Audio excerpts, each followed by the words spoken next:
Have you ever wondered how one secret could hold the power to reshape the lives of an entire family?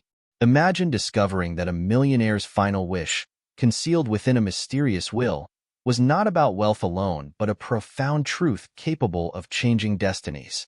This is the story of a family, fractured by years of misunderstandings, suddenly thrown together by the unexpected terms of a will. A document so cryptic, it seemed more like a puzzle than a legal decree. At the center of it all lies a question. What does true wealth really mean? The tale begins with an unexpected twist. A wealthy patriarch, Robert Lawson, passed away, leaving behind a legacy not just of riches but a carefully constructed challenge for his estranged relatives. Robert was a man of ambition, known for building an empire from scratch, yet he carried secrets that not even his closest kin knew. As the will was read aloud in the dimly lit study of the Lawson estate, it became clear that this wasn't going to be a typical inheritance. Robert had set conditions, a series of tasks that would require the family to confront their past, work together, and uncover the hidden meaning behind his fortune. Whether you faced moments of confusion, change, or the daunting realization that life's most valuable treasures aren't always tangible, this story will resonate with you. It's a journey of discovery, redemption, and the pursuit of something far greater than wealth. A journey that reveals the essence of who we are and what truly matters. So, buckle up for an emotional ride as we unravel the layers of Robert Lawson's will, one revelation at a time. This isn't just about a millionaire's fortune. It's about how one man's vision challenged his family to redefine their lives. The story begins with Robert Lawson, a self-made millionaire whose larger-than-life personality left an indelible mark on everyone he encountered. Robert's success story was legendary. He had risen from humble beginnings in a small town to create an empire spanning industries. But his personal life? That was another story.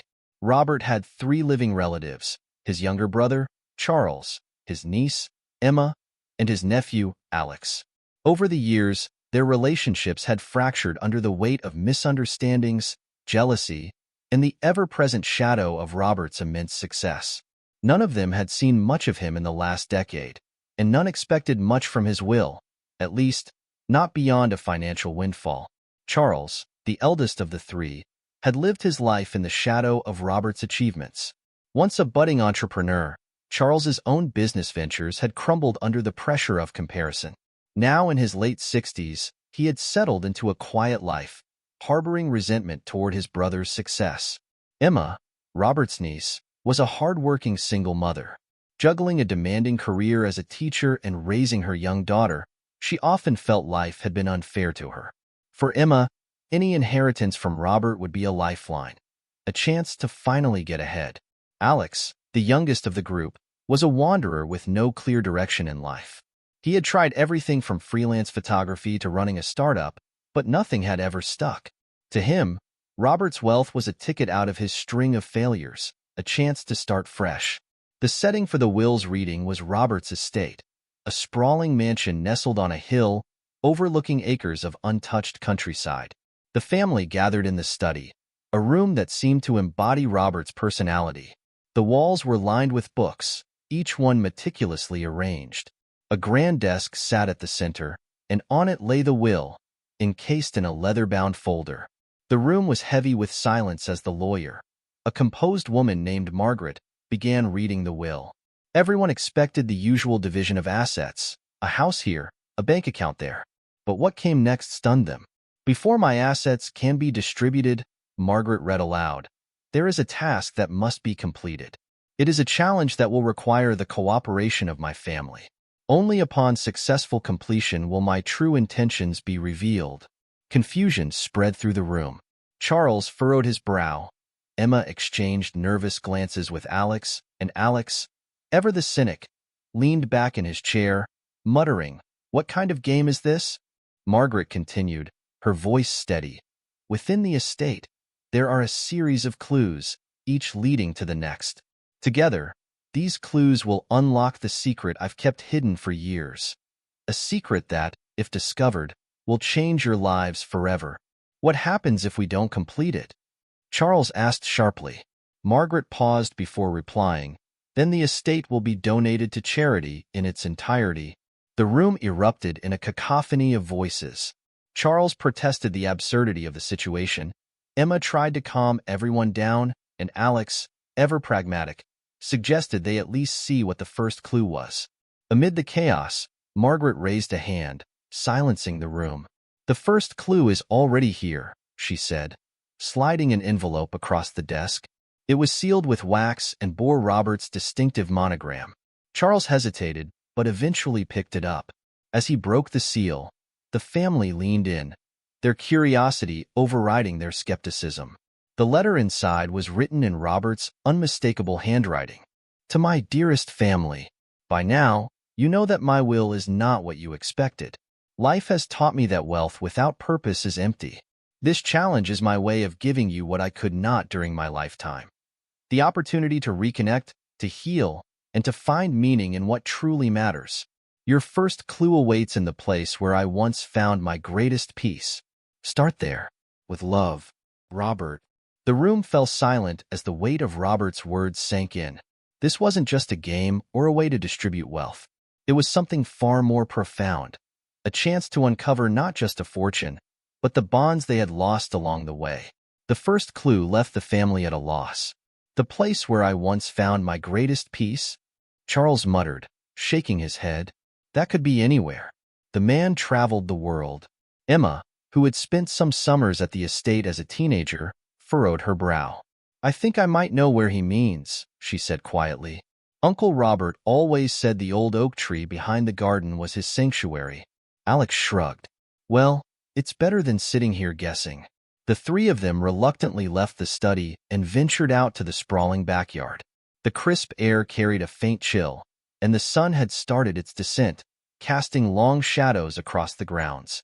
They approached the ancient oak tree, its wide branches stretching out like welcoming arms. Emma pointed to the base of the tree, where a small wooden box was nestled in the roots. Alex crouched down and retrieved it, blowing off a layer of dirt and debris. He opened the lid to reveal another letter and a small brass key. Emma read aloud. "Congratulations, you've taken your first step together. The key unlocks a door to the truth, but which door, you must discover. Start with the place where we shared stories, laughter, and dreams." Charles groaned. "This is ridiculous. Why couldn't he just leave instructions? He always did love his puzzles." Emma ignored him, her mind already racing. "Stories, laughter, and dreams? It has to be the library. That's where we used to gather when we visited." They made their way back into the house, stepping into the grand library. The room was as magnificent as they remembered, its towering shelves filled with leather-bound books, and a cozy fireplace framed by ornate carvings. "Now what?" Alex asked, holding up the brass key. Emma scanned the room, her eyes landing on an old cabinet tucked into the corner. She walked over and tested the key. It fit perfectly. Inside was a leather journal with Robert's initials embossed on the cover. She opened it to find the next clue. To understand the future, you must confront the past. Seek the place where truth was hidden and where bonds were broken. Charles stiffened. "That could mean the attic," he said, his voice low. "That's where he kept all the old family things, photos, documents, letters." He used to say the attic was where the family's history lived. The group ascended the narrow staircase to the attic, their footsteps echoing in the quiet house. The attic was dimly lit and filled with decades of memories, trunks, faded photographs, and forgotten heirlooms. Emma spotted a dusty chest tucked in the far corner. She opened it carefully, revealing stacks of letters bound with twine. One caught her eye. It was addressed to Charles in Robert's handwriting. Charles hesitated before taking the letter, his hands trembling slightly. He unfolded it and began to read aloud. "Dear Charles, if you're reading this, then you've decided to follow the path I've laid out. I want you to know that I always admired your courage, even if I never said it enough. But I also know how deeply I hurt you. I'm sorry for the ways I overshadowed you, and for the times I let my ambition blind me to what really mattered, our family. I hope this journey brings us closer, even if it's too late for me to see it happen." Charles's voice broke, and he set the letter down, turning away. Emma placed a hand on his shoulder, and for the first time in years, he didn't pull away. Among the letters, Alex found an envelope with his name on it. Inside was a photo of him and Robert fishing at a lake, with a note that read, "Remember this? You were so full of curiosity. Don't lose that part of yourself, Alex. It's your greatest gift." Alex stared at the note, uncharacteristically silent. "He believed in me," he murmured. Emma found a letter addressed to her, too. It read, "Emma, you have always been the heart of this family. Your kindness and strength inspire me. Don't let the world make you forget how extraordinary you are." As they processed the letters, Emma noticed another envelope at the bottom of the chest. This one held the next clue. "Together, you've uncovered pieces of the past. Now, find the place where everything began." Emma's eyes widened. "The farmhouse," she said, "where he grew up." The realization hit them all at once. The old farmhouse, abandoned for years, held the key to the final part of the puzzle. For the first time, they felt a sense of unity as they prepared for the next step in their journey. The next morning, the group set out for the old Lawson farmhouse, located on the outskirts of town. The drive was unusually quiet, each person lost in their thoughts. The letters they had discovered the previous night lingered in their minds, stirring emotions they hadn't confronted in years. The farmhouse stood as a relic of the past, its white paint peeling, the shutters crooked, and ivy creeping up its walls. But despite its weathered appearance, the house radiated a sense of history, as if it held the essence of the Lawson family's beginnings. They pushed open the creaky front door and stepped inside. Dust hung in the air, illuminated by streams of sunlight filtering through the cracked windows. The faint scent of wood and thyme filled the space. "This place hasn't changed much," Charles murmured, his gaze sweeping across the familiar surroundings. The family spread out, searching for clues. In the living room, Emma noticed an old chest under the staircase, its surface scratched but sturdy. She called the others over, and together, they pried it open. Inside was a leather-bound album filled with photographs of Robert as a young man. His wedding day, his early years in business, and family gatherings long forgotten. At the back of the album was a folded piece of paper. Emma unfolded it and read aloud. "To my family, you've come this far, and I'm proud of you. But the truth you seek is more than just the history of our family. It's about the choices we make and the legacies we leave behind.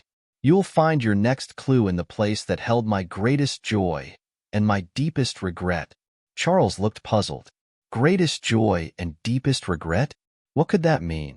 Emma thought for a moment before her eyes lit up. "The barn," she said. "He used to talk about how he spent his happiest days there as a child. But he also said he regretted leaving it behind when he moved to the city." The group made their way to the barn, its red exterior faded and weathered. Inside, sunlight streamed through the cracks in the wooden walls, casting streaks of light across the hay-strewn floor. They searched the barn methodically until Alex found a hidden compartment in the back wall. Inside was a small box. He opened it to find a letter and a brass compass. The letter read, "To my family. This compass was my guide during the most challenging times of my life. It reminded me to always find my way back to what truly matters. Now it's your turn to do the same. But first, there's one last truth you need to uncover.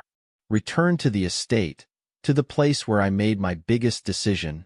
The group exchanged confused glances, but agreed to head back to the estate.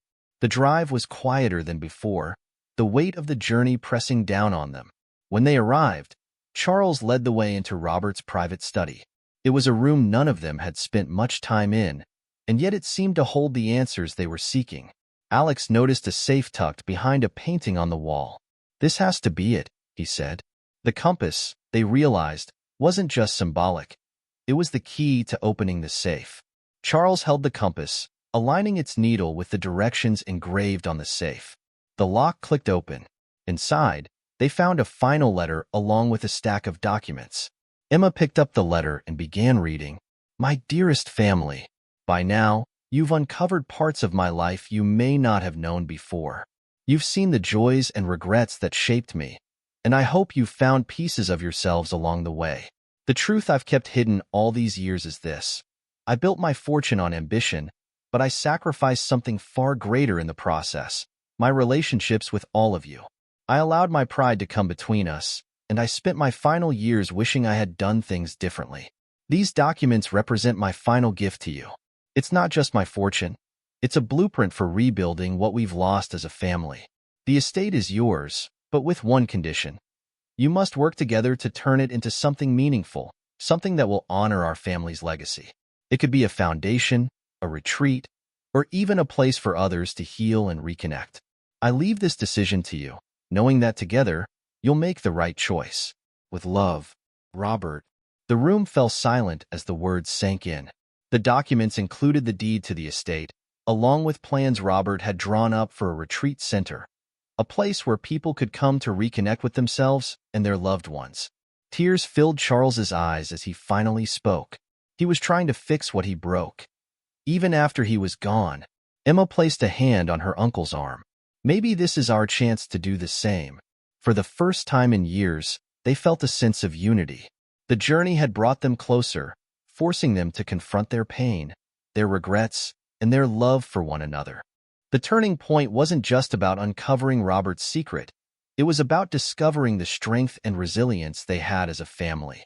The weight of Robert's final wish lingered in the air as the family sat together in the study, staring at the stack of documents on the desk.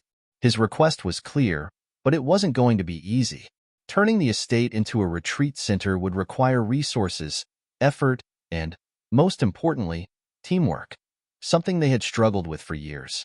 Charles leaned back in his chair, his arms crossed. I don't know if we can do this. The estate needs major repairs, and running a retreat center isn't exactly in my skill set.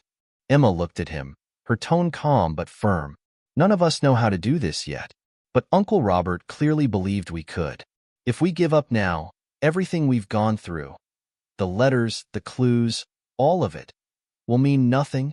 Alex, who had been quietly flipping through the plans, finally spoke up. I think we should start small. We don't have to make it perfect overnight. Maybe we can focus on fixing the main house first and see where that takes us. Emma nodded. That's a good idea. And we can reach out to some of Uncle Robert's old friends for guidance. He must have had people in his circle who could help us get started. Charles sighed, but eventually relented. Fine, but we need to set clear roles. I don't want us stepping on each other's toes. It was the first sign of true collaboration. Over the next few days, they divided the tasks. Charles would oversee the renovations, leveraging his experience managing projects in his career. Emma would handle outreach and research, using her people skills to connect with potential advisors and partners. Alex took charge of the creative aspects, sketching out ideas for the retreat's layout and marketing potential. The family's optimism was soon tested. As Charles began inspecting the estate, he discovered that the main house had structural issues far worse than they had anticipated. The repairs would be costly, and the timeline was suddenly much longer. Do we even have the budget for this? Charles asked, his frustration boiling over during one of their planning meetings. Emma flipped through Robert's financial documents. There's money in the trust he left us, but it's not unlimited. We'll need to be smart about how we use it. As they worked, old tensions began to resurface. Charles often clashed with Alex, criticizing his ideas for being too idealistic. Alex, in turn, accused Charles of being controlling. Why do you always act like you know best? Alex snapped during one heated argument. Because I've had to clean up messes like this before. Charles retorted. Emma stepped in, her voice firm. Enough, both of you. If we're going to make this work, we need to stop fighting and start listening to each other. The reminder seemed to settle the tension, at least temporarily. Despite the challenges, there were moments of triumph. One afternoon, while sorting through boxes in the attic, Emma found a detailed journal Robert had kept during his early years building his business. The journal contained advice, reflections, and even design sketches for the retreat center he had dreamed of creating. This is like a blueprint, Emma said, excitedly showing it to the others. It's almost as if he knew we'd need this. The discovery reignited their motivation. With the journal as their guide, they began making progress. Charles found a reliable contractor who was willing to work within their budget. Alex's sketches for the retreat's layout, inspired by Robert's designs, started to take shape. Emma secured meetings with potential donors who were intrigued by the family's story and vision. But the journey wasn't without moments of doubt. One evening, After a particularly difficult day, Charles sat alone in the study, staring at a photo of himself and Robert from years ago. "I don't know if I'm the right person for this," he admitted when Emma walked in. "You don't have to do it alone," Emma said, sitting beside him. "None of us can do this on our own. But together, we can make this work. We already are." Her words reminded Charles of the progress they'd made and the bond that was slowly being rebuilt. Alex, too, faced his own challenges. His initial enthusiasm waned when one of his ideas, a meditation garden inspired by their mother's love of flowers, was criticized by Charles for being impractical. But instead of giving up, Alex revisited the idea, incorporating Charles's feedback. When he presented the revised design, Charles nodded in approval. "This could actually work," he said, a rare smile crossing his face. As the weeks turned into months, the family began to find their rhythm. They weren't just working on the retreat, they were working on themselves. Emma noticed Charles loosening up, showing a side of himself she hadn't seen in years. Alex grew more confident in his ideas, and his creativity flourished under the support of his siblings.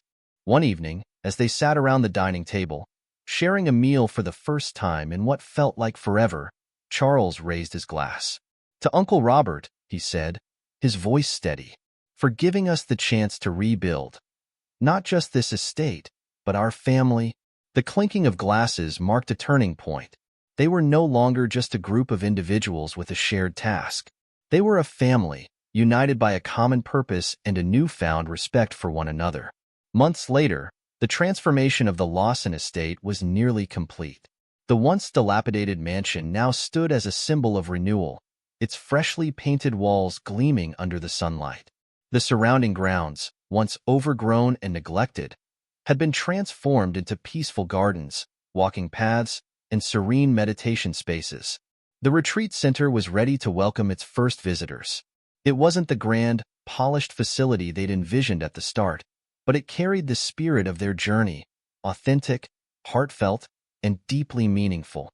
On the day of the grand opening, the family invited close friends, local community members, and a few of Robert's former colleagues. Guests wandered the grounds, admiring the effort and vision behind the retreat. In the center of the garden stood a memorial dedicated to Robert Lawson. The plaque read, "In loving memory of Robert Lawson, a man who taught us that the greatest legacy is the love we leave behind." As the sun set, the family gathered on the porch, watching as the retreat filled with life for the first time. Charles, holding a glass of wine, turned to his siblings. "We did it," he said simply. Emma smiled. "No, he did it. Uncle Robert brought us back together. We just needed to see what was in front of us all along." Each of them had been changed by the experience. Charles, once rigid and overbearing, had learned to trust and collaborate with his family. He discovered that strength wasn't about control, but about connection. Emma, who had always carried the emotional weight of the family, finally felt at peace. The journey had taught her that she didn't have to shoulder everything alone, and that vulnerability could be a source of strength. Alex, the dreamer, had found his voice. His ideas and creativity had been instrumental in shaping the retreat, and he felt a newfound confidence in his ability to contribute meaningfully. As they reflected on their journey, they realized that Robert's secret wasn't just about the will or the fortune. It was about creating a path to healing. His final challenge had forced them to confront their own flaws, rediscover their bond, and create something lasting together. Before the evening ended, Emma stepped onto a small stage set up for the event. She addressed the gathered crowd, her voice steady and filled with emotion. "This retreat isn't just a tribute to my uncle," she began. "It's a testament to the power of second chances. Robert Lawson wasn't a perfect man, and neither are we. But he taught us that it's never too late to rebuild. Whether it's a relationship, a dream, or even yourself." She paused, looking out at the faces of those who had supported them along the way. "If there's one thing I've learned, it's this. Real wealth isn't about money or success. It's about the love you give, the connections you nurture, and the legacy you leave behind. And that's something we all have the power to create." The crowd erupted into applause, but it was the quiet nods and understanding smiles that meant the most to Emma. As the guests began to leave, the siblings stayed behind, sitting together on the porch as they had so many times during their journey. "What now?" Alex asked, gazing out at the horizon. Emma smiled. "Now, we keep going. This is just the beginning." Charles nodded, surprising them both. "We've done the hard part, learning to work together. The rest will be easy compared to that." They laughed, the kind of laughter that comes from shared triumph and unshakable bonds. In the end, the Lawson family had found more than a way to honor Robert's legacy. They had found each other, and in doing so, they had created a future that was brighter and more meaningful than they had ever imagined. As the Lawson family stood together, gazing at the retreat center they had worked so hard to build, they knew their journey was far from over. The lessons they had learned along the way, the importance of connection, resilience, and staying true to one's values, would guide them in the years to come. Robert Lawson's final gift had been more than a will. It had been a call to action, a challenge to rediscover what truly mattered. In his quiet wisdom, he had left them not just a fortune, but a path to healing and purpose. The retreat center stood as a testament to the power of unity and second chances. It wasn't just a place for others to find peace. It was a reminder of how the Lawson family had found their own. As the sun dipped below the horizon, casting the estate in a warm, golden glow, Emma whispered, "Thank you, Uncle Robert." And in that moment, it felt as though he was there with them, smiling, knowing his legacy would live on, not just in bricks and mortar, but in the love and unity of the family he left behind.